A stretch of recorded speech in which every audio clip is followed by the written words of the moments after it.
जय मसीह की। Shalom, good evening. आप सभी का जय स्वागत मसीह है इस की मीटिंग में। जय। जय मसीह की आंटी जी। आइए हम प्रार्थना सहित इस समय को प्रभु के हाथों में समर्पित करेंगे। आइए हम प्रार्थना करेंगे। प्रेमी, दयालु, अनुग्रहकारी, विलंब से कोप करने वाले, अति करुणामय पिता परमेश्वर, राजाओं के राजा, प्रभुओं के प्रभु, अपने उद्धार करता प्रभु यीशु मसीह के पवित्र और मिठे नाम से आपके अनुग्रह के सिंहासन के सन्मुख आते हैं प्रभु जी। आपके नाम को धन्य कहते हैं, आपके नाम को सराहते हैं जी, क्योंकि आप ही सारा आदर, सारी महिमा, सारी प्रशंसा के योग्य पिता परमेश्वर है। आपको छोड़ और कोई दूसरा ईश्वर है ही नहीं प्रभु जी। हम आपके नाम को धन्य कहते सराहते हैं प्रभु जी। आपके समान ऐसा ईश्वर कहाँ है जो पापों को क्षमा करे, जो अपराधों को ढांप दे प्रभु जी। हाँ प्रभु जी, आपने हमसे इतना प्रेम रखा कि आपने अपने इकलौता पुत्र हमारे लिए दे दिया, ताकि जो कोई उस पर विश्वास करे वो नाश ना हो परंतु अनंत जीवन पाए। हाँ प्रभु जी, आपका धन्यवाद देते हैं प्रभु यीशु मसीह, आपका धन्यवाद देते हैं प्रभु जी कि आपने प्रभु जी परमेश्वर के तुल्य होने को अपने वश में रखने की वस्तु आपने नहीं समझा प्रभु जी, लेकिन अपने आप को दीन किया, नम्र किया, शून्य किया प्रभु जी, मनुष्य का रूप धारण किया, दास बन गए प्रभु जी। और यहाँ तक आज्ञाकारी रहे कि मृत्यु, हाँ उस क्रूस की मृत्यु को भी सह लिया प्रभु जी।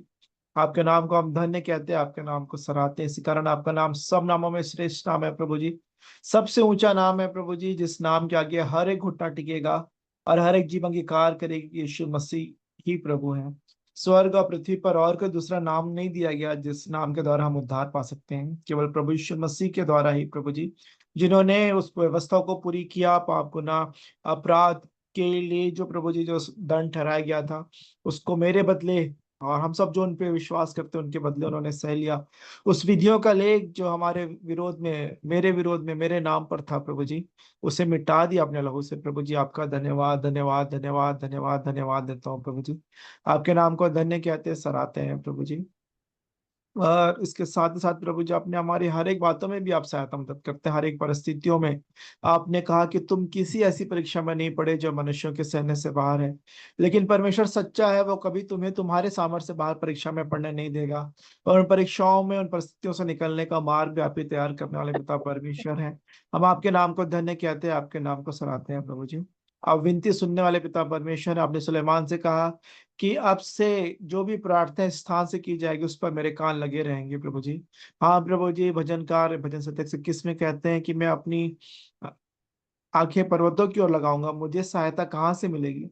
मुझे सहायता यहोवा की ओर से मिलती है जो आकाश और पृथ्वी का करता है प्रभु जी। हाँ प्रभु जी, आप हमारे प्रभु जी हर एक बातों के लिए प्रभु जी चिंता करने वाले पिता परमेश्वर है। आप हमारे प्राणों के रक्षक हैं, आप हमारे रचने वाले हैं, संभालने वाले हैं प्रभु जी। और अंत तक प्रभु जी आप हमारे संग और साथ रहने वाले पिता परमेश्वर है प्रभु जी। हम आपके नाम को धन्य कहते हैं, आपके नाम को सराहते हैं। हाँ प्रभु जी, आपने इस अपने दया तरस करुणा के आधार पे प्रभु जी एक बार फिर से हमें ये दिन दिखाया है, एक संगति प्रदान की है प्रभु जी। आपका धन्यवाद देते हैं। हाँ प्रभु जी, होने दे कि हमारा इस तरीके से इकट्ठा होना प्रभु जी हम सबों के आत्मिक उन्नति का कारण होने पाए। और प्रभु जी सब बातों में आप ही को महिमा मिलने पाए, सबों की जो भी आवश्यकताएं हैं प्रभु जी आपके स्वर्गीय भले भंडार से पूर्ण होने पाए, ऐसी दया और अनुग्रह चाहता हूँ। एक बार फिर से आज की पूरी सभा को आपके हाथ में समर्पित करते हैं प्रभु जी। प्रार्थनाओं के किए जाने को, गीतों के गाए जाने को, गवाहियों को, वचन के भाग को प्रभु जी, सब बातों को प्रभु जी आप प्रभु जी ऐसा बातें आपकी आत्मा की अगुवाई में होने पाए, सब बातें आपको ग्रहण योग्य हो प्रभु जी। आपकी इच्छा के अनुसार हम इस संगति में बैठकर उस मरियम के समान, जैसे जिसके लिए आपने कहा कि मरियम ने उस उत्तम भाग को चुन लिया है जो उसे कभी छीना नहीं जाएगा। हाँ प्रभु जी, हम सभी भी इस आवश्यक भाग को प्राप्त करने पाए, ऐसी दया और अनुग्रह चाहते हैं। तो फिर से सभी बातों को आप ही के हाथों में समर्पित करते हुए जो प्रिय जुड़ना चाहते हैं उनके लिए भी प्रार्थना करते हैं प्रभु जी, हर एक रुकावट और बाधाओं को आप दूर करें, ताकि हम सभी लोग एक साथ मिलकर आपकी उपस्थिति में आपकी स्तुति आराधना करने पाए, आपसे आप सीखने पाए प्रभु जी, जो आप हमारे लिए आज हमने आप जो आज हमको सिखाना चाहते हैं। ऐसी दया अनुग्रह चाहते हुए दुआ उद्धार करता प्रभु यीशु मसीह के पवित्र और मीठे नाम से मांग लेता हूँ। आमीन, आमीन, आमीन। अभी अवसर होगा कि हम स्तुति आराधना के गीतों के द्वारा परमेश्वर पिता की महिमा करेंगे। आप गीतों को गा सकते हैं अभी।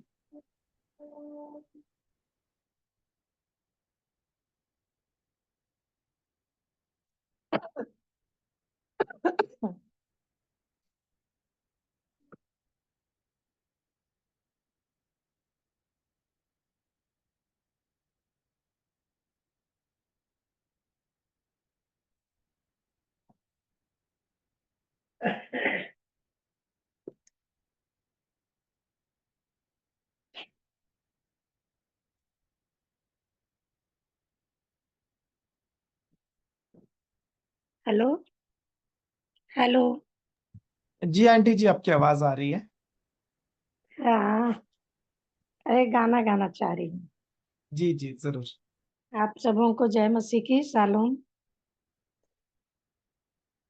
पैगाम हमारा सुन लीजिए, पैगाम खुदा हम लाए हैं, इंजील के पढ़ने वाले हैं, और वो ही सुनाने आए हैं।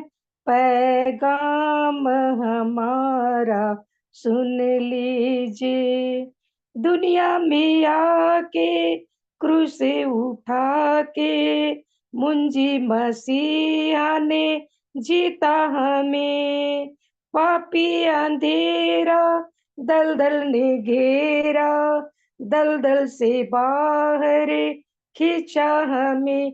पैगाम हमारा सुन लीजिए, पैगाम खुदा हम लाए हैं, इंजील के पढ़ने वाले हैं।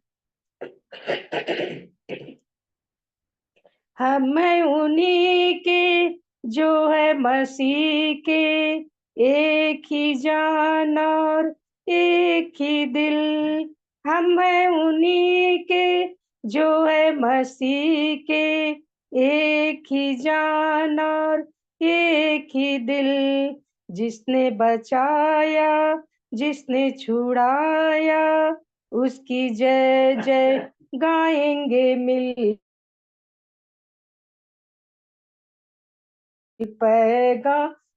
पैगाम खुदा हम लाए हैं, इंजील के पढ़ने वाले हैं। सॉरी। तन है उसी का, मन है उसी का, जिसने बहाया अपना लहू। फौज है उसी के, उसके सिपाही, हम है पुजारी, वो है प्रभु। Thank you.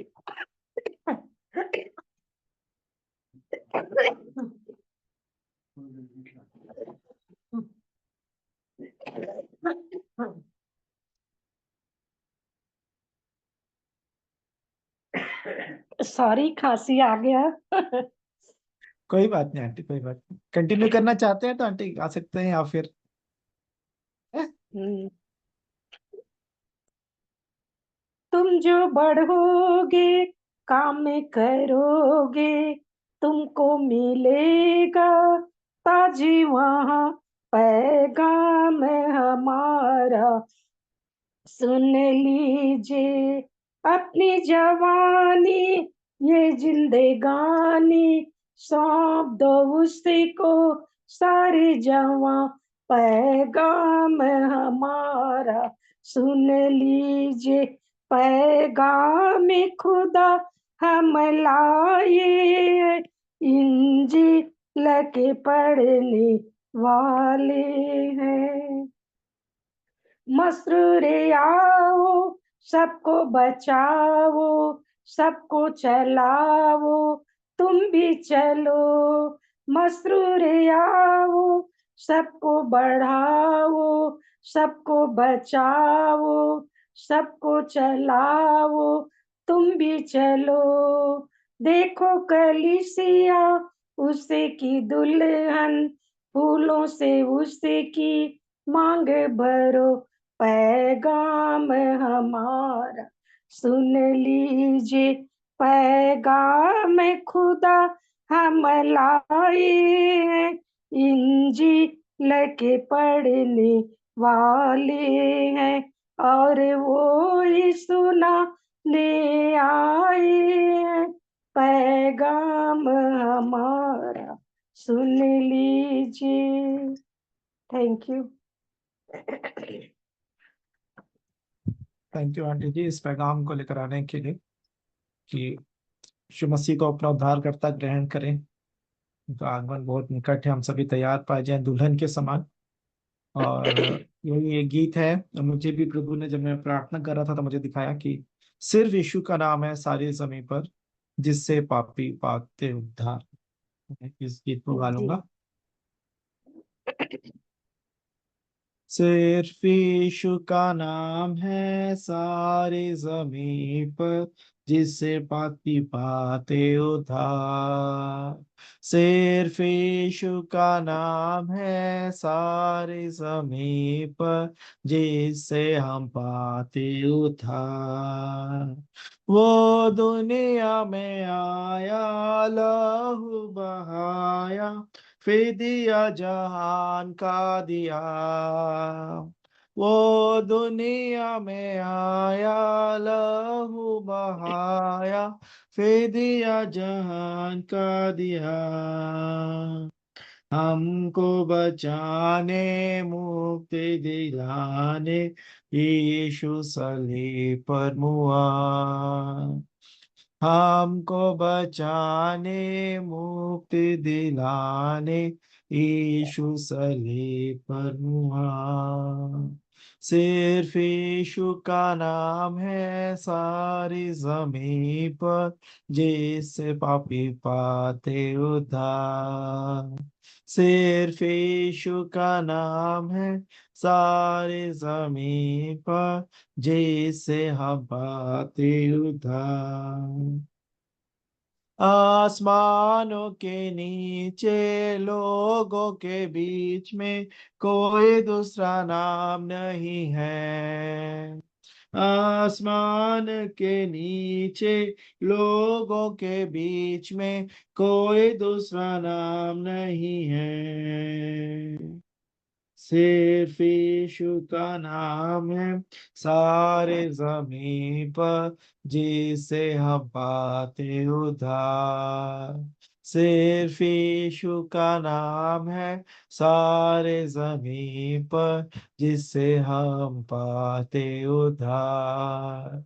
लोगों बाइबल पढ़ो तुम, दुआ करो तुम, यीशु जल्दी आने वाला है।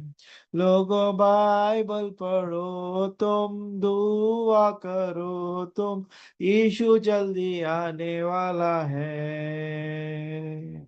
वो ही मार्ग है, वो ही सत्य है, यीशु ही अनंत जीवन है। यीशु ही मार्ग है, यीशु ही सत्य है, यीशु ही अनंत जीवन है। सिर्फ यीशु का नाम है सारे जमीन पर, जिसे हम पाते उद्धार। सिर्फ यीशु का नाम है सारे जमीन पर, जिससे हम पाते उद्धार। हालेलुया। वो नाम जो सर्वश्रेष्ठ नाम है, सबसे ऊंचा नाम है, सबसे अच्छा नाम है, वो हमें दिया है गया है, जिसके द्वारा हम उस उद्धार को पा सकते हैं। हम परमेश्वर पिता का प्रभु यीशु मसीह में हम धन्यवाद देते हैं। एक और गीत गा लूंगा। भजने आए हैं पिताजी, आत्मा सच्चाई से कुछ। भजने आए हैं पिताजी, आत्मा सच्चाई से तुझको। भजने आए हैं पिताजी, आत्मा सच्चाई से तुझको। झुकते हैं प्रणाम करते, आए हैं हम भजने भजने। झुकते हैं प्रणाम करते, आए हैं हम भजने भजने। भजने आए है पिताजी आत्मा सच्चा, इसे तुझको देन पुत्र की है दीनी, सर्वदा भंडार से जो देन पुत्र की है दीनी, सर्वदा भंडार से जो। हे पिता त्रिएक स्वामी, आए हैं हम भजने भजने। हे पिता त्रिएक स्वामी, आए हैं हम भजने भजने। भजने आए हैं पिताजी आत्मा सच्चा, इसे तुझको पापियों का मित्र तू है, पाप को तू मिटाने आया। पापियों का मित्र मतलब पाप से जिन्होंने मन फिरा लिया है उनका। पापियों का मित्र तू है, पाप को तू मिटाने आया। तू है सच्चा मुक्तिदाता, आए हैं हम भजने भजने। तू है सच्चा मुक्तिदाता, आए हैं हम भजने भजने। भजने आए हैं पिताजी आत्मा सच्चाई से तुझको, सत्य जीवन मार्ग तू है, पिता से हमको मिलाने आया। सत्य जीवन मार्ग तू है, पिता से हमको मिलाने आया। अच्छा चरवाहा तू ही है, आए हैं हम भजने भजने। अच्छा चरवाहा तू ही है, आए हैं हम भजने भजने। भजने आए हैं पिताजी आत्मा सच्चा, इसे तुझको। मंडली का प्रधान तू है, और सिरे का पत्थर भी है। कलीसिया का प्रधान तू है, और सिरे का पत्थर भी है। राजाओं का राजा तू है, आए हैं हम भजने भजने। राजाओं का राजा तू है, आए हैं हम भजने भजने। भजने आए हैं पिताजी आत्मा सच्चा, इसे तुझको भजने आए हैं पिताजी आत्मा सच्चा, इसे तुझको।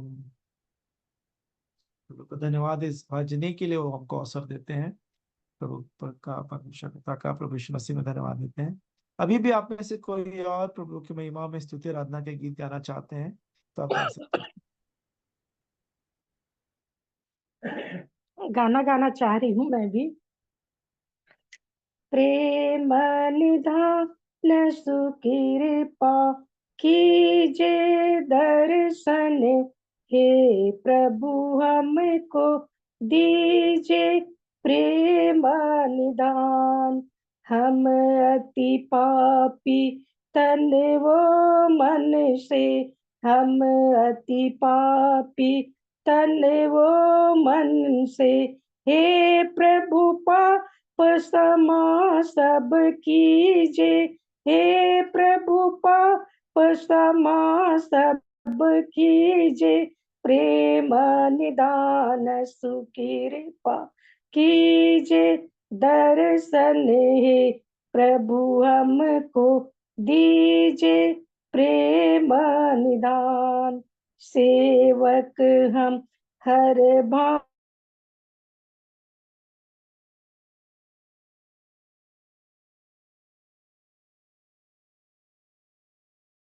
शांति निकम्मे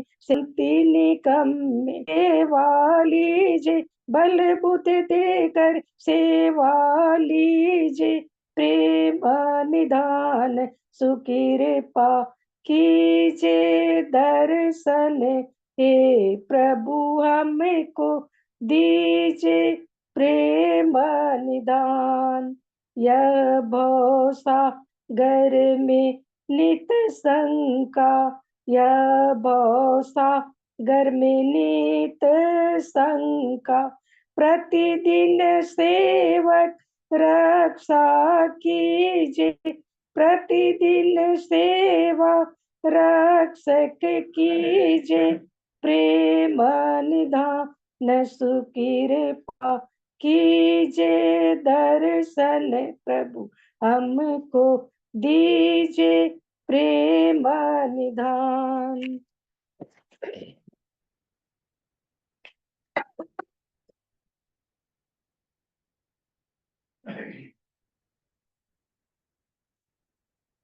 एक और गीत है, हेलो, छत्तीसगढ़ी वाला है। जी जी आप तहर तुरी के साबत माँ चेत करेरा, यीशु जल्दी आने वाला है। तहर तुरी के साबत माँ चेत करेरा, यीशु जल्दी आने वाला है। अपन डेरा सकिल के तैयार रहेगा, यीशु जल्दी आने वाला है। अपन डेरा सकिल के तैयार रहेगा, यीशु जल्दी आने वाला है। इसमें क्या है, हमको अपने आप को तैयार करना है, क्योंकि प्रभु का आना बहुत निकट है और तुरही फूकी जाएगी और हम अपने प्रभु के पास जाएंगे, इसलिए हमको तैयार रहना है। भारी ललकार के संग यीशु हराई, भारी ललकार के संग यीशु हराई, और ओकर संग माँ मुखिया दुताई, तेकर संग माँ तुरी फूके जाएगा, यीशु जल्दी आने वाला है। तेकर संग में तुरी फूके जाएगा, यीशु जल्दी आने वाला है। हमारा प्रभु यीशु मसीह भारी ललकार के संग आने वाला है, और उसके संग में जो है मुख्य दूत आके हमको ले जाने वाला है। यीशु जब आई अचंभो जाई, यीशु जब आई अचंभो हो जाई, मासी मर हेते मन जी जाई, मासी मर हेते मन जी जाई। जे मन जिया थे ते मन बदल जाएगा, यीशु जल्दी आने वाला है। जे मन जिया थे ते मन बदल जाएगा, यीशु जल्दी आने वाला है। चेत करेरा भैया, चेत करेरा गा, चेत करेरा बहनी, चेत करेरा हो, तैहर तुरी के साबत माँ चेत करेरा, यीशु जल्दी आने वाला है। इसमें दिया गया है, यीशु जब आई अचंभो हो जाए, जब हमारा प्रभु जब आएगा तो हम अचंभित हो जाएंगे कि हमारा प्रभु आ गया है, तो हमको तैयार रहना है।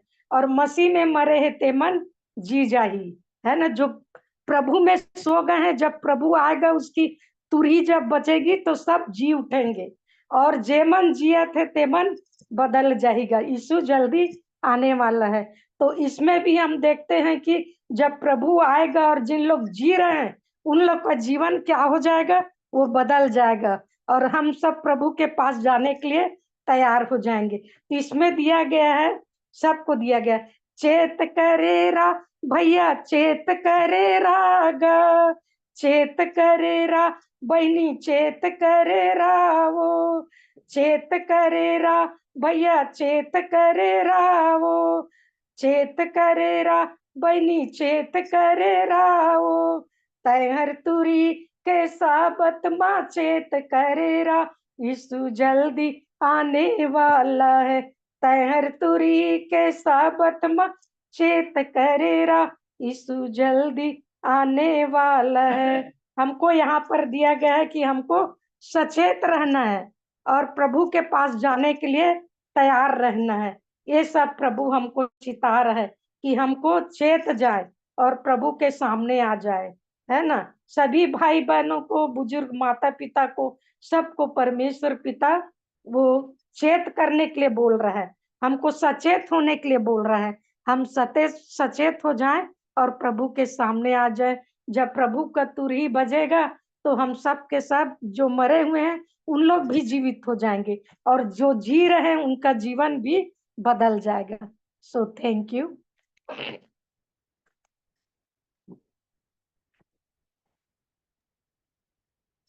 थैंक यू आंटी जी इस सुंदर गीत के लिए, चेतावनी भरे गीत के लिए, तैयारी के आह्वान के गीत के लिए। तो आइए उसी वचन के भाग को भी हम सभी पढ़ लेंगे।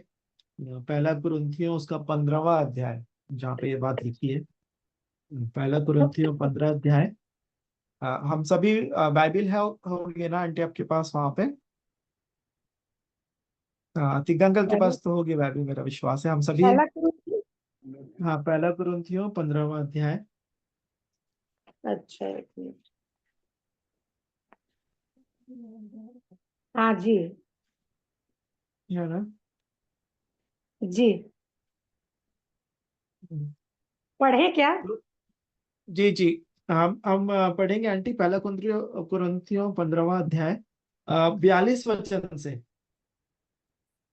अच्छा या फिर 35 42 वचन से वचन पढ़ते से हैं। ठीक। 35 से लेके 56 तक पढ़ेंगे। पहला कुरिन्थियों 15वां अध्याय।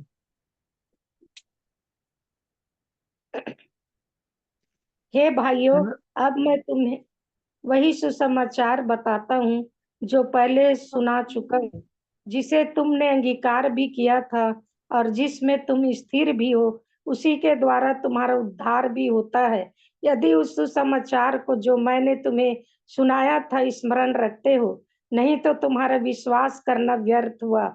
उसी कारण मैंने सबसे पहले तुम्हें वही बात पहुंचा दी जो मुझे पहुंची थी, कि पवित्र शास्त्र के वचन के अनुसार यीशु मसीह हमारे पापों के लिए मर गया और गाड़ा गया, और पवित्र स्थान के अनुसार तीसरे दिन जो जी भी उठा, और कैफा को कैफा को तब बाहरों को दिखाई दिया। फिर वह 500 से अधिक भाइयों को एक साथ दिखाई दिया, जिनमें से बहुत से अब तक जीवित हैं पर कुछ सो गए। फिर वह याकूब को दिखाई दिया, तब सब प्रेरितों को दिखाई दिया, सबके बाद मुझको भी दिखाई दिया, जो मानो अधूरे दिनों का जन्मा हूँ, क्योंकि मैं प्रेरितों में सबसे छोटा हूँ, वरन प्रेरित कहलाने के योग्य भी नहीं, क्योंकि मैंने परमेश्वर की कलीसिया को सताया था। परंतु मैं जो कुछ भी हूँ परमेश्वर के अनुसार से हूँ। उसका अनुग्रह जो मुझ पर हुआ वह व्यर्थ नहीं हुआ, परंतु मैंने उस सब से बढ़कर परिश्रम भी किया, तो भी यह मेरी ओर से नहीं हुआ, परंतु परमेश्वर मैं हूँ चाहे वे हों, हम यही प्रचार करते हैं और इसी पर तुमने विश्वास भी किया। इसलिए जबकि मसीह का यह प्रचार किया जाता है कि वह मरे हुओं में से जी उठा, तो तुम में से कितने कैसे कहते हैं कि मरे हुओं का पुनरुत्थान है ही नहीं। यदि मरे हुओं का पुनरुत्थान है ही नहीं, तो मसीह में भी जी उठा, और यदि मसीह नहीं जी उठा, तो हमारा प्रचार करना भी व्यर्थ है और तुम्हारा विश्वास भी व्यर्थ है। वरन हम परमेश्वर के झूठे गवाह ठहरे, क्योंकि हमने परमेश्वर के विषय में यह गवाही दी कि उसने मसीह को जिला दिया, यद्यपि नहीं जिलाया। यदि मरे हुए नहीं जी उठते और यदि मुर्दे नहीं जी उठते, तो मसीह भी नहीं जी उठा, और यदि मसीह नहीं जी उठा, तो तुम्हारा विश्वास व्यर्थ है और तुम अब तक अपने पापों में फंसे हो। परंतु जो मसीह में सो गए हैं वे भी नष्ट हुए। यदि हम केवल इसी जीवन में मसीह से आशा रखते हैं तो हम सब मनुष्यों से अधिक अभागे हैं। परंतु सचमुच मसीह मुर्दों में से जी उठा है और जो सो गए हैं उनमें से वह पहला फल हुआ। क्योंकि जब मनुष्य के द्वारा मृत्यु आई तो मनुष्य ही के द्वारा मरे हुओं का पुनरुत्थान भी आया। और जैसे आदम में सब मरते हैं वैसे ही मसीह में सब जिलाए जाएंगे। परंतु हर एक अपनी अपनी बारी से पहला फल मसीह, फिर मसीह के आने पर उसके लोग, इसके बाद अंत होगा। उस समय वह सारी प्रधानता, सारा अधिकार और सामर्थ का अंत करके राज्य को परमेश्वर पिता के हाथ में सौंप देगा। क्योंकि जब तक वह अपने बैरियों को अपने पांवों तले न ले आए तब तक उसका राज्य करना अवश्य है। सबसे अंतिम बैरी जो नष्ट किया जाएगा वह मृत्यु है। क्योंकि परमेश्वर ने सब कुछ उसके पांवों तले कर दिया। परंतु जब वह कहता है कि सब कुछ उसके अधीन कर दिया गया तो प्रत्यक्ष है कि जिसने सब कुछ उसके अधीन कर दिया वह आप अलग रहा। और जब सब कुछ उसके अधीन हो जाएगा तो पुत्र आप भी उसके अधीन हो जाएगा। जिसने सब कुछ उसके अधीन कर दिया ताकि सब में परमेश्वर ही सब कुछ हो। नहीं तो जो लोग मरे हुओं के लिए बपतिस्मा लेते हैं वे क्या करेंगे? यदि मुर्दे जी उठते ही नहीं तो फिर क्यों उनके लिए बपतिस्मा लेते हैं? और हम भी क्यों हर घड़ी जोखिम में पड़े रहते हैं? भाइयों, मुझे उस घमंड की शपथ जो हमारे मसीह यीशु में मैं तुम्हारे विषय में करता हूँ कि मैं प्रतिदिन मरता हूँ।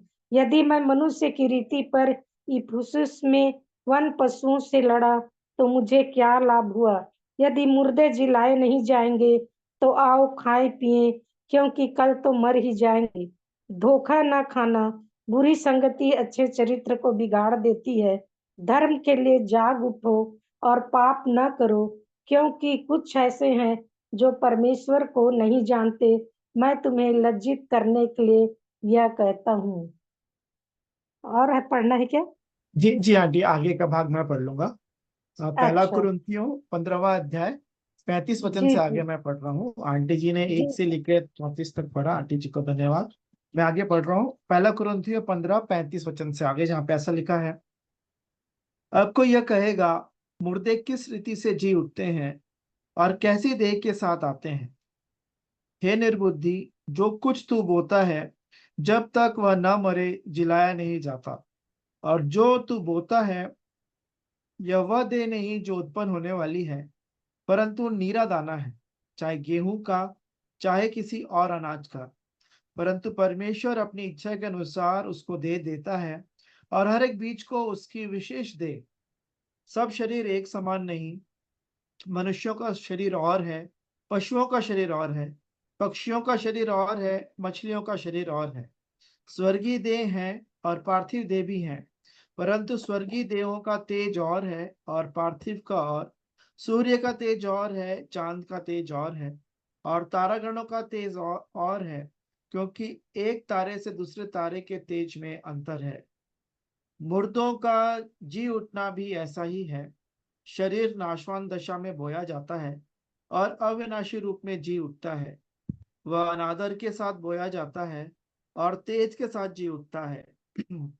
निर्बलता के साथ बोया जाता है और सामर्थ्य के साथ जी उठता है।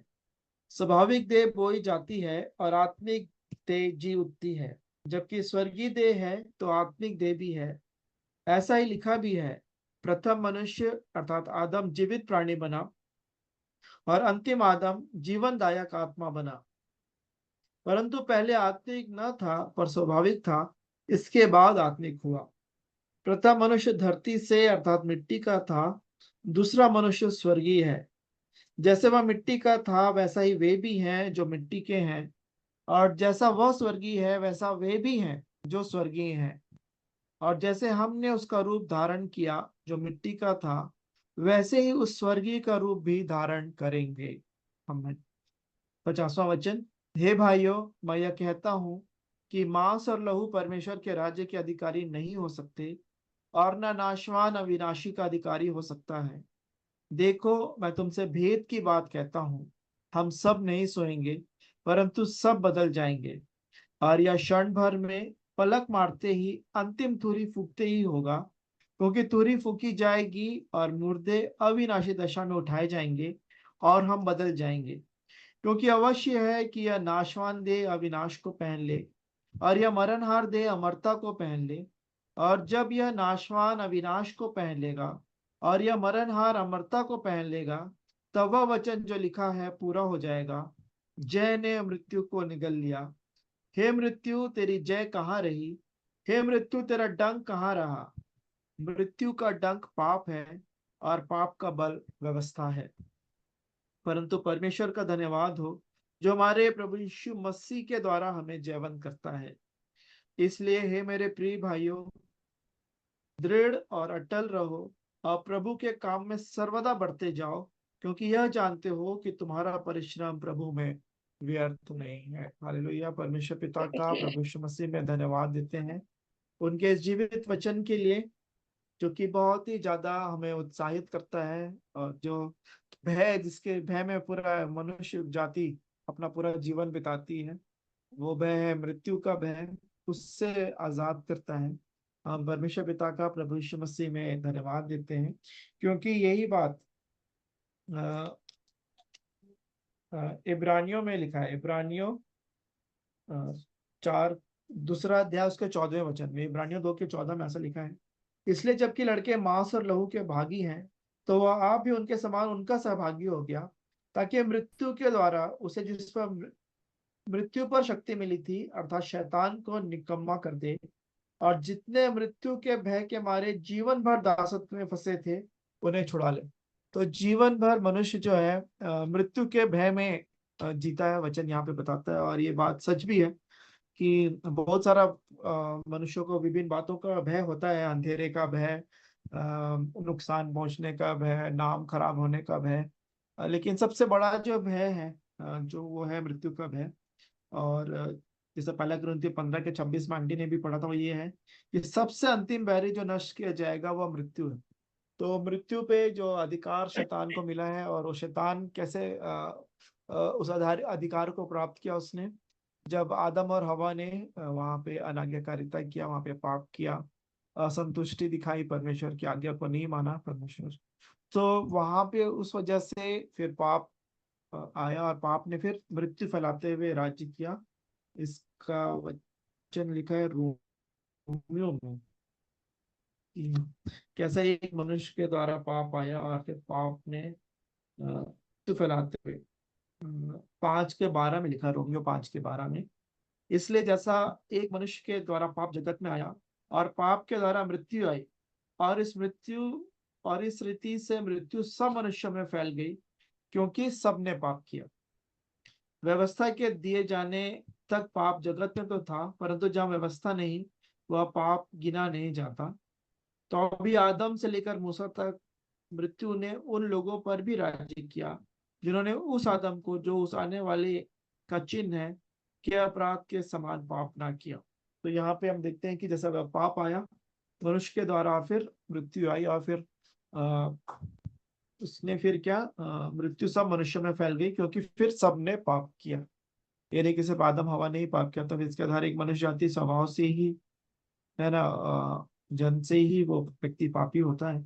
तो यहाँ पे उसके भय को दूर करने वाला ये वचन है, जो पहला कुरिन्थियों 15वां अध्याय है, जो कि मसीह का पुनरुत्थान, जिसका शीर्षक मेरे बाइबल में लिखा गया है कि मसीह मुर्दों में से जी उठे, है ना। और यही हमारे लिए सुसमाचार है, यही हमारे लिए उद्धार है कि चाहे मृत्यु हो जाए, है ना, इस पृथ्वी पे शरीर में, शरीर का एक समय निर्धारित है। और ये विषय इसी कारण आया है कि हम उस गीत को गाते हैं कि प्रभु यीशु मसीह का आगमन बहुत ही निकट है, निश्चित है वो।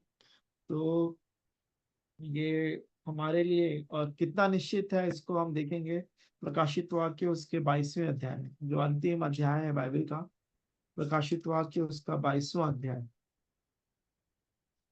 जहाँ पे लिखा है, 7वां वचन पढ़ रहा हूं मैं, 22 का 7। देख मैं शीघ्र आने वाला हूँ, धन्य है वह जो इस पुस्तक की भविष्यवाणी की सारी बातें मानता है ना। यहाँ पे प्रकाशित वाक्य की जब शुरुआत भी हुई थी तो लिखा है, धन्य है वे वो मनुष्य जो उसे पढ़ता है, जो उसे सुनते हैं और जिसके लिखी हुई बातों को मानते हैं, क्योंकि समय निकट है। प्रकाशित वाक्य पहले अध्याय का तीसरा ही वचन है शायद ये। एक कति लिखा, धन्य है वह जो इस भविष्यवाणी के वचन को पढ़ता है और वे जो सुनते हैं और इसमें लिखी हुई बातों को मानते हैं, क्योंकि समय निकट है। समय निकट है, ये हम सभी जानते हैं, बार बार कहते आते हैं, लेकिन मानते हैं कि नहीं कि सच में समय निकट है प्रभु यीशु मसीह के आगमन का, या हमारे इस पृथ्वी से जाने का। तो 7 वचन में जो लिखा है वही बात उसके 12वें वचन में भी लिखी हुई है। प्रकाशित वाक्य 22 का 12, देख मैं शीघ्र आने वाला हूँ और हर एक के काम के अनुसार बदला देने के लिए प्रतिफल मेरे पास है। पहली बात कि जब 7वें वचन में उन्होंने लिखा कि इस पुस्तक की भविष्यवाणी की बातों को मानना है, और फिर 12 वचन में कहता है कि वो शीघ्र आने वाले हैं और हर एक के काम के अनुसार वो बदला देने के लिए प्रतिफल उनके पास है। तो भविष्यवाणी के वचन को जब हम सुन रहे हैं तो उसको मानना भी है, और उसके ऊपर उसके अनुसार जो कार्य होगा उसके अनुसार से यहाँ पे वचन लिखा है कि प्रतिफल हमको मिलेगा। और फिर यही बात 20वें वचन में भी लिखी है। 20 में ऐसा लिखा है, प्रकाशित वाक्य 22 का 20 में पढ़ रहा हूँ, जो इन बातों की गवाही देता है वह यह कहता है, हाँ मैं शीघ्र आने वाला हूँ। आमीन। हे प्रभु यीशु आ। है ना। तो यहाँ पे 3 बार एक ही अध्याय में, एक अध्याय के आधे भाग में 7 से लेके 21वें वचन तक 3 बार ये बात आई कि प्रभु यीशु मसीह कह रहे हैं कि मैं शीघ्र आने वाला हूँ। और यहाँ पे भी पौलुस भी इस बात को कहते हैं, जबकि 2000 साल पहले की, लगभग 2000 साल पहले की बात है, जब ये पहला कुरिन्थियों 15वां अध्याय पौलुस ने, प्रेरित पौलुस ने, जो कि आदरणीय है, उन्होंने उनको लिख रहे थे ये कुरिन्थियों की कलीसिया के लोगों को। और वहां पे एक जो बात वो कह रहे हैं कि हमारा जो उद्धार है वो प्रभु यीशु मसीह के द्वारा है, और ये उद्धार है वो ये है कि तीसरा वचन में लिखा है, 3 से आगे, पहला कुरिन्थियों 15 के 3 से आगे मैं पढ़ रहा हूँ। इसी कारण मैंने सबसे पहले तुम्हें वही बात पहुंचा दी जो मुझे पहुंची थी। सबसे पहले जो सबसे जरूरी बात है मैंने तुम्हें पहुंचा दी, वो ये है कि पवित्र शास्त्र के अनुसार यीशु मसीह हमारे पापों के लिए मर गया और गाड़ा गया, और पवित्र शास्त्र के अनुसार तीसरे दिन जी भी उठा। हालेलुया। यही हमारा ये सुसमाचार है कि यहाँ पे पवित्र शास्त्र के अनुसार कहने का मतलब है कि जैसा उनके बारे में कहा गया था, भविष्यवक्ताओं ने कहा था प्रभु यीशु मसीह के बारे में, जो घोषणाएं की थी, भविष्यवाणियां की थी, जो जो वचन में लिखा हुआ था, जो जो बातें, बिल्कुल वैसा ही हुआ कि प्रभु यीशु मसीह हमारे पापों के लिए मर गए, गाड़े गए, और पवित्र शास्त्र के अनुसार तीसरे दिन जी भी उठे। और आगे वचन कहता है, और कैफा को तब 12 को दिखाई दिया, और वह 500 से अधिक भाइयों को एक साथ दिखाई दिया, जिनमें से बहुत से अब तक जीवित हैं पर कुछ सो गए। उस समय लोग उस समय जीवित है जिन्होंने प्रभु यीशु मसीह को पुनरुत्थान वाली देह के साथ देखा था, जब उनका पुनरुत्थान हुआ था। और फिर यहाँ पे फिर यही बात है कि इसी के द्वारा यही हमारे लिए उद्धार की धन्य आशा है कि इस मृत्यु का भय जिसमें मनुष्य जाति पूरे जीवन भर रहता है, उसके लिए कितना चिकित्सा करते हैं, कितना ज्यादा हम लोग अपने खाने पीने में और बहुत सारी चीजों का देखभाल करते हैं, लेकिन वचन बताता है कि मनुष्य की आयु है ही क्या, है ना, भाप के समान है, घास के समान है, फूल के समान है जो मुरझा जाते हैं। एक समय है, सबके लिए समय सीमा निर्धारित है, लेकिन हमारे पास एक धन्य आशा है इस वचन के अनुसार कि जो सबसे अंतिम बैरी जो मृत्यु है उसको प्रभु यीशु मसीह ने हरा दिया। 27वां वचन में 15 का 27 पढ़ रहा हूँ, वहां पे लिखा है, क्योंकि परमेश्वर ने सब कुछ उसके पांव तले कर दिया है ना। प्रभु यीशु मसीह के पांव तले सब कुछ हो गया है, क्योंकि उन्होंने मृत्यु से पार होकर वो जीवन में वो पहुंचे हैं, और वही मार्ग उन्होंने आपके और मेरे लिए तैयार करके रखा है। हम सभी जानते हैं, जैसे इस उदाहरण में भी हमने पढ़ा वचन में कि जब तक गेहूं का दाना जो भी है वो मरता नहीं, फिर नया जीवन उससे प्राप्त नहीं होता, वैसे ही हमको अपना पुराना मनुष्यत्व, जो आदम का जो स्वभाव है, जो स्वाभाविक हम जो मनुष्य हैं, वो मर के फिर हम नया जन्म प्राप्त करते हैं प्रभु यीशु मसीह पे विश्वास करने के द्वारा। तो मेरे पाप अपराधों के लिए मारे गए, गाड़े गए, अब मृतकों में से जी उठे और वो फिर आने वाले हैं। और इसी बात की ये धन्य आशा के साथ ये वचन समाप्त भी होता है 50 वचन से आगे की, हे भाइयों मैं कहता हूँ कि मांस और लहू परमेश्वर के राज्य के अधिकारी नहीं हो सकते। है ना, तो और भी स्पष्ट हो गया कि हम इसी देह में जितना जीवित रहना चाहते हैं, तो हम वहां पे फिर प्रभु के पास हम नहीं जा सकते इसी देह के साथ। है ना, मांस और लहू अगर है तो वो स्वर्ग में प्रवेश नहीं कर सकता। और पौलुस भी यही बात कहते हैं कि मैं तो अधर्म में लटका हूँ, जी तो चाहता है कि कुछ करके प्रभु के पास रहूं, लेकिन तुम्हारे लिए रुक जाता हूँ कि मेरा यहाँ भी पृथ्वी पर जीवित रहना तुम्हारे लिए लाभदायक होगा, क्योंकि मैं तुमको शिक्षा दे सकता हूँ, प्रभु की बातों को मैं बता सकता हूँ, सुसमाचार के भेद को तुमको समझा सकता हूँ। तो यहाँ पे जितने भी प्रभु के जो जन हुए वो इस मृत्यु से पार वाले जीवन को दिखते थे। और जब हम जो अभी स्वाभाविक जो मनुष्य होते हैं, जो संसारिक हैं, या जो आमतौर पे यदि मनुष्यों को देखा जाए, तो हमारा सब जन्म के बाद से मृत्यु तक ही खत्म हो जाता है, सारी जो योजनाएं हैं हमारी। तो फिर लेकिन यहाँ पे हमारे पास जो प्रभु यीशु मसीह के द्वारा एक अनंत जीवन है, और जय ने मृत्यु को निकल लिया। जब ऐसा पूरा होता है तो वही जय है जो प्रभु यीशु मसीह के पास मृत्युंजय की जो सामर्थ्य है, कि उसमें हम प्रभु यीशु मसीह पे विश्वास करके हम उसे प्राप्त कर सकते हैं। और यहाँ तक यही नहीं कि सिर्फ मृत्यु का इंतजार करना, पौलुस तो उस समय से आश्वस्त थे। वो बोल रहे थे कि 52वें वचन 51 वचन में लिखा है कि देखो मैं तुमसे भेद की बात कहता हूँ, हम सब नहीं सोएंगे। पौलुस, प्रेरित पौलुस की उस समय ही अभिलाषा थी, या इच्छा थी, या उम्मीद थी, अपेक्षा थी कि प्रभु यीशु मसीह उनके जीवित रहते समय ही आ जाएंगे। है ना, कि हम सब, परंतु सब बदल जाएंगे, तो मृत्यु नहीं भी होगी। और जो सोए हैं वो तो उठाए जाएंगे, लेकिन जो जीवित है उनकी देह जो है, ये शरीर मांस और लहू फिर नहीं रहेगा, अविनाशी देह, है ना, हमको वो प्राप्त हो जाएगी।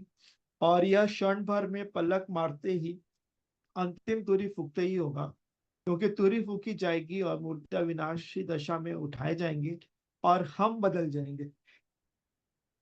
है ना, कितने अद्भुत बात है। पौलुस की जो धन्य आशा है वहां पे, प्रेरित पौलुस की 53वां वचन कहता है, क्योंकि अवश्य है कि यह नाशवान देह अविनाश को पहन ले, और यह मरणहार देह अमरता को पहन ले।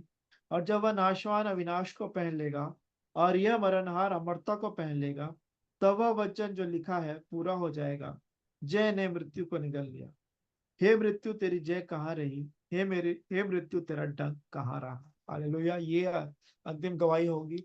नहीं तो यदि हमारे पास सिर्फ इसी जीवन तक, या जब तक हम पृथ्वी पर हैं हम सोचते हैं उसके बारे में, तो उसके लिए पौलुस कहते हैं 15 के 19वें वचन में, यदि हम केवल इसी जीवन में मसीह से आशा रखते हैं तो हम सब मनुष्यों से अधिक अभागे। है ना, यदि हम केवल इसी जीवन में मसीह से आशा रखते हैं तो हम सब मनुष्यों से अधिक अभागे हैं। तो इसी जीवन में ही सब कुछ मिल जाए, रोटी कपड़ा मकान, शिक्षा चिकित्सा गाड़ी बंगला, सब चीज यदि यहीं पे मिल जाएगा, तो फिर वो पौलुस कह रहा है कि सिर्फ यहीं तक की यदि सोच है, तो फिर हम उस जो बड़ा जो भाग है, जो उत्तम भाग है, जो कभी छीना नहीं जा सकता, अनंत जीवन जो है, वो उससे हम चूक सकते हैं। सो यहाँ पे थोड़ा सा सह लें, थोड़ा क्या, जो भक्ति में अपना जीवन बिताना चाहते हैं उनके लिए लिखा है, पौलुस ने तीमुथियुस को चिताया था, वे सब सताए जाएंगे। और हम तो विश्वासी लोग हैं, सब सताव से बचना चाहते हैं। ये भी नहीं कि हम जबरदस्ती उसमें कूद पड़े, लेकिन यदि हम इस वर्तमान बुरे संसार में हम रह रहे हैं, और यदि हम इस अंधकार में यदि ज्योति के रूप में चमकेंगे, तो लोगों की दृष्टि तो हम पे होगी। और दुष्ट नहीं चाहेगा कि ज्योति का राज्य फैले, ज्योति फैले और प्रकाश हो चारों तरफ, तो वो अपना प्रयास तो करेगा। लेकिन हम जो है, सच में हमारे पास ये धन्य आशा है कि जब तक प्रभु ने हमको जितना समय इस पृथ्वी पर दिया है, अ, हमको प्रभु हम सभी को हमारे दिन गिनने के समझते हैं कि हम बुद्धिमान हो जाए। और यही बात पौलुस ने थिस्सलुनीकियों की कलीसिया को भी लिखा था। उसको मैं पढ़ूंगा, फिर उसके बाद मैं समाप्त करूंगा। फिर उसके बाद आप लोगों को, आप में से कोई और यदि कुछ कहना चाहेंगे इन्हीं बातों पर या और किसी विषय पर, फिर आपको अवसर होगा। मैं एक वचन का भाग पढ़ूंगा जो कि बहुत ही ज्यादा ढाढ़स देता है, मृत्यु के भय को जो दूर करता है। अ, उसको मैं पढ़ूंगा, और वो है पहला थिस्सलुनीकियों 4 अध्याय उसके 13 वचन से आगे यहाँ पे ऐसा लिखा है, हे भाइयों हम नहीं चाहते कि तुम उसके विषय में, सॉरी, हे भाइयों हम नहीं चाहते कि तुम उनके विषय में जो सोते हैं अज्ञानी रहो। सोते हैं मतलब उनकी मृत्यु हो जाती है शरीर में, उनके बारे में तुम अज्ञानी मत हो। ऐसा ना हो कि तुम दूसरों के समान शोक करो जिन्हें आशा नहीं। क्योंकि यदि हम विश्वास करते हैं कि यीशु मरा और जी भी उठा, तो वैसे ही परमेश्वर उन्हें भी जो यीशु में सो गए हैं उसी के साथ ले आएगा। क्योंकि हम प्रभु के वचन के अनुसार तुमसे यह कहते हैं कि हम जो जीवित हैं और प्रभु के आने तक बचे रहेंगे, सोए हुओं से कभी आगे ना बढ़ेंगे। क्योंकि प्रभु आप ही स्वर्ग से उतरेगा, उस समय ललकार और प्रधान दूत का शब्द सुनाई देगा और परमेश्वर की तुरही फूंकी जाएगी, और जो मसीह में मरे हैं वे पहले जी उठेंगे। तब हम जो जीवित और बचे रहेंगे उनके साथ बादलों पर उठा लिए जाएंगे कि हवा में प्रभु से मिले, और इस रीति से हम सदा प्रभु के साथ रहेंगे। हालेलुया। इस प्रकार इन बातों से एक दूसरे को शांति दिया करो। परमेश्वर पिता का प्रभु यीशु मसीह में धन्यवाद देते हैं कि हमारे पास ये धन्य आशा है। हम संसार के लोगों के समान नहीं है, और लेकिन इसके लिए सिर्फ एक बात है, प्रभु ने तुमसे सिखाया है कि हम अपने जीवन को प्रतिदिन जांचते हुए परखते हुए हम प्रभु में बढ़ते जाएं। और दूसरा कुरिन्थियों 7वां अध्याय 10 वचन के अनुसार ऐसा लिखा है, क्योंकि परमेश्वर भक्ति का शोक ऐसा पश्चाताप उत्पन्न करता है जिसका परिणाम उद्धार है, और फिर उससे पछताना नहीं पड़ता। परंतु सांसारिक शोक मृत्यु उत्पन्न करता है। एक मनुष्य के पास दो प्रकार का शोक होता है। एक शोक है परमेश्वर भक्ति का शोक। परमेश्वर भक्ति का शौक ये है कि जब वचन हमारे पास आता है, जब हम प्रभु के बारे में जानने पाते हैं, जब चाहे वो गीतों के द्वारा हो, गवाहियों के द्वारा हो, परिस्थितियों के द्वारा हो, हमें कोई वचन स्मरण आता है, हम इस बात को देखने पाते हैं कि मेरा जीवन उस प्रकार से नहीं है, कि मैं प्रभु को, मेरा जीवन प्रसन्न नहीं कर रहा है, प्रभु इस बात को से घृणा करते हैं, तो ये बात को पसंद नहीं करते। यदि हमें उस बात को पता चले तो मैं फिर अपने आप में मैं भी उस बात से मेरे अंदर शोक होता है कि मैं प्रभु को मैंने दुख पहुंचाया है। वो परमेश्वर भक्ति का शौक है। और फिर हम फिर पश्चाताप करते हैं, हम अंगीकार करते हैं, प्रभु के सामने अपने पाप गुना अपराधों को मान लेते हैं और कहते हैं कि प्रभु मुझ पर दया करें, क्योंकि प्रभु, और दया तब की जाती है जो कि लिखा है नीति वचन 28 की 13 में, कि जो अपने पाप अपराध छिपा रखता उसका कार्य सफल नहीं होता है, लेकिन जो उन्हें मान लेता और छोड़ भी देता उस पर दया की जाएगी। तो जब तक हम उन बातों को मानते हैं, लिखा है 28 का 13 में पढ़ रहा हूँ नीति वचन, जो अपने अपराध छिपा रखता है उसका कार्य सफल नहीं होता, परंतु जो उनको मान लेता और छोड़ भी देता है उस पर दया की जाएगी। तो हम प्रभु से जब दया मांगते हैं, परमेश्वर भक्ति का शौक में जब जाते हैं, प्रभु आप मुझ पर दया करें, तब फिर प्रभु हम पे दया करते हैं। और दूसरा इतिहास 7 के 14 में भी प्रभु कैसे दया करते हैं उस बात को लिखा है। यहाँ पे लिखा है 7 का 14, दूसरा इतिहास 7 का 14, यदि मेरी प्रजा के लोग जो मेरे कहलाते हैं दीन होकर प्रार्थना करें और मेरे दर्शन के खोजी होकर अपने बुरी चाल से फिरें, तो मैं स्वर्ग में से सुनकर उनका पाप क्षमा करूंगा और उनके देश को ज्यों का त्यों कर दूंगा।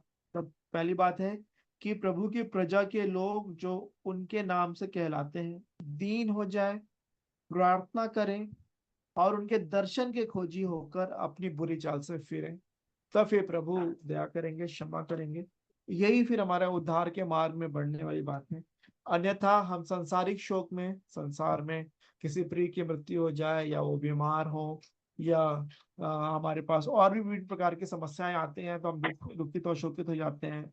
रुपयों का नुकसान हो, जो भी बात हो, हमारे विरोध में कोई बात कह दे, बहुत सारी बातें हैं जिसके लिए हम शोक कर सकते हैं। संसारिक शोक वो मृत्यु उत्पन्न करेगा, लेकिन परमेश्वर भक्ति का शौक यदि हमारे अंदर होगा तो वो हमारे अंदर ऐसा पश्चाताप उत्पन्न करेगा जिसका परिणाम हमारा उद्धार है। तो प्रभु हम सबकी सहायता करें, इस उद्धार को हम प्राप्त करें, प्रभु में बने रहें। जैसे मसीह में सोने का मतलब जो मसीह में आ गए, जिन्होंने अपने आप को दीन किया, नम्र किया, शून्य किया, मृत्यु यहाँ तक आगे कर रहे कि मृत्यु, हाँ क्रूस की मृत्यु भी सह ली, वो मसीह का स्वभाव था।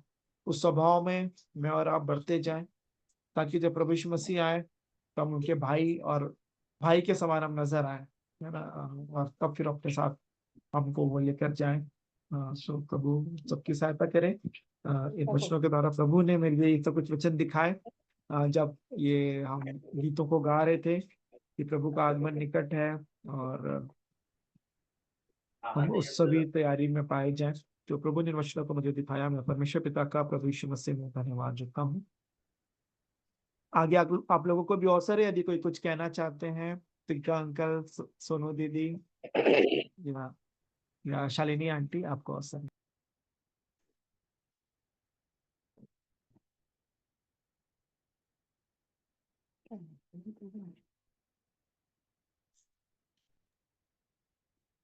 आप सभी को जय मसीह की। प्रभु का धन्यवाद करती हूँ कि प्रभु ने अनुग्रह किया कि मैं बहुत दिनों बाद फिर से इस संगति को पा सकी। एक्चुअली में मेरी बी शिफ्ट ड्यूटी चल रही थी लगातार, और आप सब जानते हैं कि भैया चंदन भैया को पैरालाइज हुआ है, तो बीच बीच में चांपा जाना और हॉस्पिटल में थे, तो इवनिंग ड्यूटी के कारण मैं नहीं जा पा रही थी। फिर मॉर्निंग में मैं डेली जा पाई, और प्रभु का धन्यवाद करती हूँ कि पहले से बेहतर है। और आप सब उनके लिए निरंतर प्रार्थना करते रहें। सचमुच में प्रार्थना में बहुत सामर्थ है, और उसके द्वारा हम चंगाई शिफा को पाते हैं। और धन्यवाद करती हूँ मेरे भाई बाबा के लिए। और सचमुच में सुंदर वचन को प्रभु ने उनके द्वारा दिया, और फिर से हमारी तैयारी कैसे मसीह के स्वभाव में होना है प्रभु ने बताया। और सचमुच में दिन बहुत ही निकट है, और हमें प्रभु बार बार तैयारी का अवसर दे रहे हैं अपने अद्भुत वचनों के द्वारा। सो मैं पिता परमेश्वर का धन्यवाद करती हूँ, और सचमुच में मैं अ, इस सुंदर वचन के लिए प्रभु का धन्यवाद करती हूँ कि बाबा के द्वारा उन्होंने आज फिर से हमें चिताया है कि हम कैसे मसीह के स्वभाव में रहें, और उस दिन को बिल्कुल भी ना भूलें, कि हम लाइटली ना लें कि अभी समय है, क्योंकि वचन साफ कहता है कि मैं शीघ्र आने वाला हूँ। और सचमुच में उस शीघ्रता को प्रभु हमारे अंदर डाले, और हमारी तैयारी उस हिसाब से रहने पाए जो प्रभु को भाए। सो मैं प्रभु का धन्यवाद करती हूँ, और आप सबसे भी निवेदन करूंगी कि चंदन भैया के लिए निरंतर प्रार्थना करते रहें। और वो बहुत हताश हो जाते हैं, अपने से ज्यादा कुछ कर नहीं पाते हैं, तो बहुत ज्यादा हताश हो जाते हैं। तो प्रभु उनको हिम्मत दे। और हालांकि जानते हैं ऐसी स्थिति बहुत समय लगता है रिकवर होने में, लेकिन प्रभु की दया से उनका पैर का मूवमेंट, और बस थोड़े से चेहरे में और लेफ्ट हैंड में बिल्कुल मूवमेंट नहीं है। तो प्रभु दया करे कि उसमें भी ताकत आने पाए और वो अपना कार्य करने पाए। बहुत ज्यादा हताश हो जाते हैं। तो प्रभु सहायता करे उनकी, और आप सबकी प्रार्थना की आवश्यकता है, सो उनके लिए प्रार्थना करते रहे। धन्यवाद आप सभी।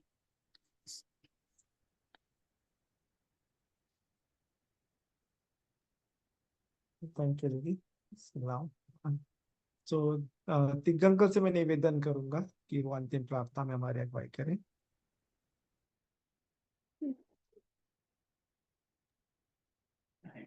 ठीक है, प्रभु का धन्यवाद हो।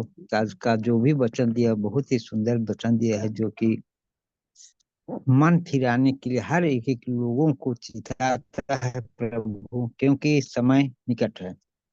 सो प्रभु का वचन कहता है कि धन्य है वह जो इस भविष्यवक्ता की इस पुस्तक को पढ़ता है, सुनता है और मानता है। सो विश्वास में हम लोग बने रहें, विश्वास करें, माने इस वचन को, तो हम लोग अवश्य है कि प्रभु यीशु मसीह के संगी होंगे और उसके साथ रहेंगे। प्रभु का धन्यवाद हो। इसीलिए हर एक एक लोगों को इसी रीति से आज जो वचन दिया है, बहुत ही सुंदर वचन खोला है, इसीलिए प्रभु का धन्यवाद हो। सो अंतिम प्रार्थना में जाते हैं।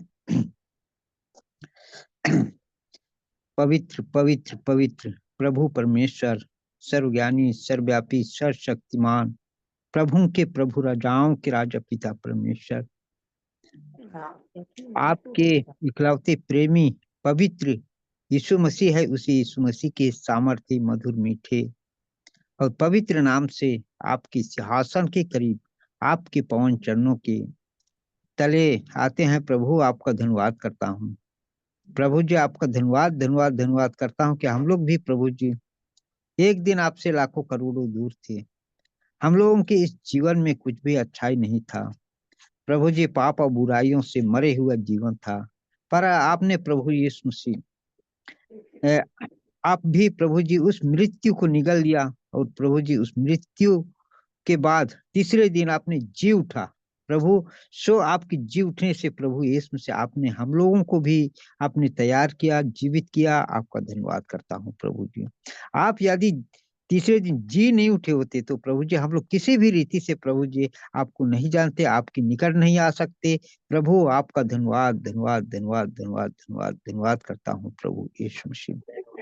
इसीलिए आपका धन्यवाद करता हूँ कि प्रभु जी हम लोग इस भविष्य वक्ता की जो पुस्तकें हैं प्रभु जी, इसको माने, सुने और इसके साथ चले भी प्रभु। आपका धन्यवाद करता हूँ क्योंकि आपका वचन कहता है इसको इसमें जो कहा गया है कि प्रभु जी वचन का जो सुनने वाला ही नहीं बल्कि उसमें चलने वाला हो। प्रभु आपका धन्यवाद करता हूँ कि हम लोग सुने और प्रभु जी उसके साथ चले भी प्रभु, ताकि हम लोग प्रभु जी आपको जान सकें। धन्यवाद करता हूँ पिता परमेश्वर, हमारे एक एक भाई बहनों के जीवन में प्रभु जी आपका स्वभाव हो, ताकि प्रभु जी हर एक एक लोग प्रभु जी आप जिस रीति से उस क्रूस के दुख को, उस मृत्यु को भी निगल गए, वैसे ही प्रभु यीशु मसीह हम लोग भी प्रभु यीशु मसीह दुख को एक दूसरे के लिए दुख उठा सकें, और उस सहनशीलता को हम लोगों के जीवन में भी दी, ताकि प्रभु जी हम लोग भी हर एक एक के लिए दुख उठा करके प्रभु जी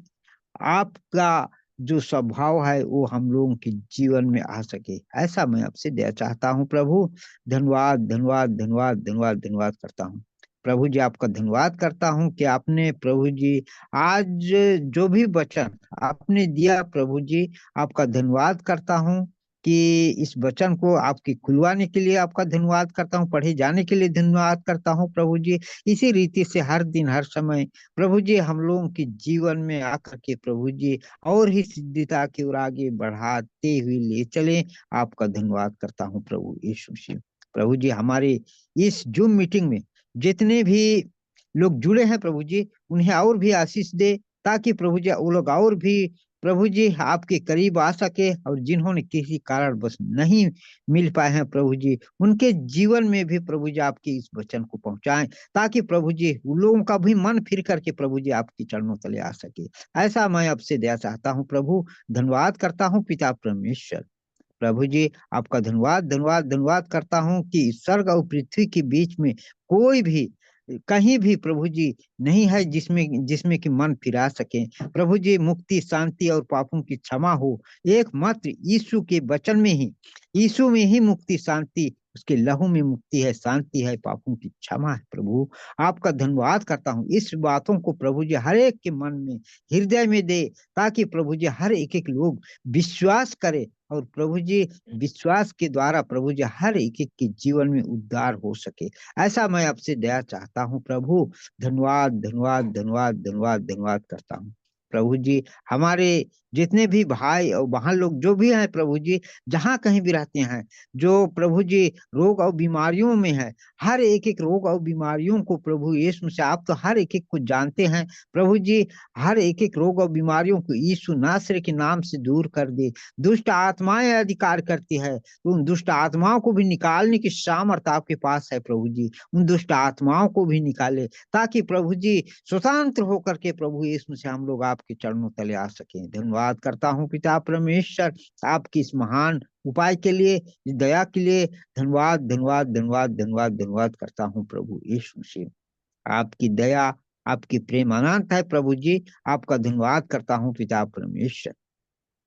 प्रभु यीशु मसीह आपका धन्यवाद धन्यवाद धन्यवाद करता हूँ कि आपने जो भी वचन दिया, हर एक एक वचन प्रभु जी हर एक के जीवन में, जो सुने हैं नहीं सुने हैं, उनके जीवन में भी प्रभु जी फलवंत होने पाए। ऐसा मैं आपसे दया चाहता हूँ प्रभु। धन्यवाद करता हूँ पिता परमेश्वर। प्रभु जी आपने मेरी इस छोटी सी प्रार्थना निवेदन को सुना है, उपस्थित दिया है। धन्यवाद करता हूँ और आगे का समय और जीवन को भी आपकी उस पवित्र सामर्थ्य हाथों में ही समर्पित करते हुए विनती पवित्र प्रभु मसीह यीशु के नाम से ही मांग लेता हूँ। दया सुनिए और स्वर्गराज में कबूल कर लीजिए। आमीन आमीन आमीन यीशु। आमीन आमीन आमीन। आइए अभी समय होगा कि हम प्रभु की प्रार्थना एक साथ कर लेंगे। आप सभी अपने माइक को ऑन कर सकते हैं और एक साथ हम प्रभु की प्रार्थना करेंगे। हे हमारे पिता, हमारे पिता, आप जो स्वर्ग में हैं, है आपका आपका नाम नाम पवित्र माना पवित्र जाए, माना जाए, आपका आपका राज्य आए, राज्य आए, आपकी आपकी इच्छा इच्छा जैसे स्वर्ग में पूरी होती है पूरी होती है, वैसे इस पृथ्वी वैसे पर ही भी हो। पृथ्वी पर भी हो। हो।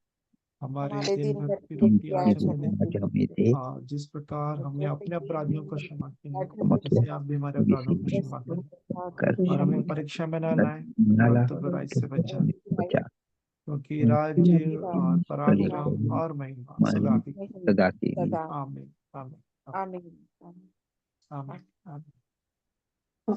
परमेश्वर पिता का प्रभु यीशु मसीह में धन्यवाद देते हैं इस संगति के अवसर के लिए, आप सबों के लिए जो आप जुड़ सके। यह मसीह की शालोम। Shalom shalom.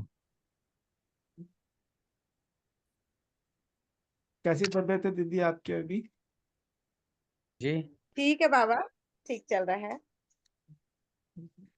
और राजेश आज भाई बारिश